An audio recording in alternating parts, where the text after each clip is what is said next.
cover. David Rovelli, Managing Director of U.S. Equity Trading at Canaccord Genuity, joining us now. And Dave, okay, so you said after the S&P hit 1,200, you've been bearish, right? I've been bearish ever since. But that doesn't mean, Betty, that there isn't stocks within the market that I like. I just feel if you're going to pick an index fund, whether it be the spiders or the Qs, you could probably do a lot better than that. But you've been saying what? You've been saying sell the rally. Yes. Would you buy the dips? At a certain level, yes. I'd probably buy below 1,000. I'd be a buyer. 985 being my ultimate support level. That's what it detected. Because it's cheap.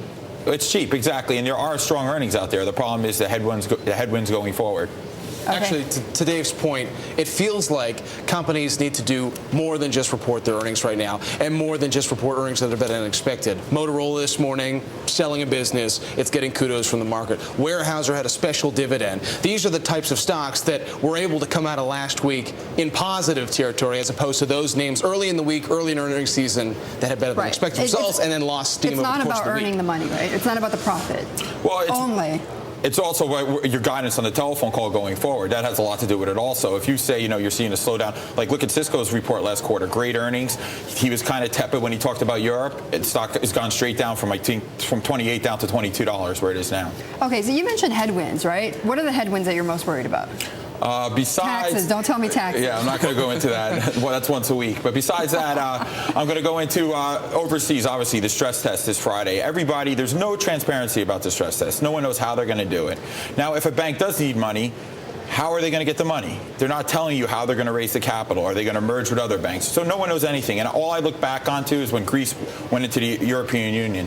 When Greece went into the European Union, they basically fudged everything with the help of certain brokers in the United States to get into the European Union. So are they going to start fudging things with these banks? Is it a legitimate stress test? Well, that's alleged. Well, it's alleged, but they said, the reverse swap deals. That's not my forte. But just to bring it back to the U.S. market, you know the techs very well. We've got IBM, we've got Apple, we've got Microsoft, the three biggest names in technology, and technology is the largest group. I would imagine there's some people out there that don't want to be bearish ahead of those results. No, definitely not. We actually launched this morning on Juniper Networks. We're very bullish on Juniper. Going into the quarter, we were kind of tepid on lukewarm on Intel just because of the headwinds going forward. But Intel raised guidance to $12 billion. This stock should have been up $3. Old days it would have been up $5, $6. Now this thing is sold off straight down. People are nervous about going forward. We have people over in Asia that travel there to talk to people in Asia because the Asian economy usually slows down first when it comes to tech. Yeah, you see that also because the Treasury yields have stayed stubbornly low. You do see that. Yes. And what happens over in Europe is when it slows down over there, the supply chain slows down. So we haven't seen that yet. We think we're going to start seeing, especially in semi-land, the end of the third quarter, early fourth quarter, you're going to start to see profit warnings. So what other areas of the U.S. stock market do you like? Because you're not bearish on the market necessarily as a whole. There are pockets of opportunity. Oh, definitely. I think you're better off in this environment. Is the best news I could give you is wait until the earnings come out. Don't try to play it before earnings because you could be 100% correct until, as example, and look what happens. Stock straight down. Wait for the earnings, adjust to the earnings, and then from there you go forward. So we do like some tech names, as I said, like Juniper. Mm-hmm. We do like some other names outside into like supermarkets types of stock plays.